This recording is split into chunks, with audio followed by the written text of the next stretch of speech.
Chenaram zau kovela chenadari kasyatin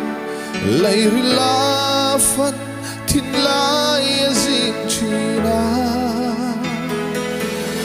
kalalpat chenaram nuam chenlo naram moy ngay zualo kadot nareng Boy na ram zao kuvel zong Ting ni tui a hulman lo Sual na le na ten min liam china Tina in ka an zaring Gan in chun le chi Lungay chu dun azing reng chi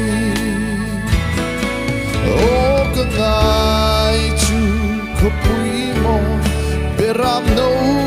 en vel ram chu Zana om le tong ay lo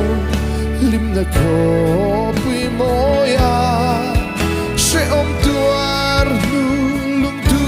ten fang zay an vor na Rin na in kathir bang taylo Tina lui ral rap moya chenadari a omlo Nat na le swali na liam man tolo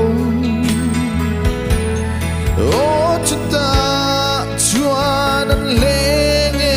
kan lung ngay zualo kadon reng chi O kangay chu kapui mo Beram no en vel ram chu Zana om le tong ay lo Lim na kapui mo ya She om tuar du lung du ten fak zay vorna rin na in kathir bang taylo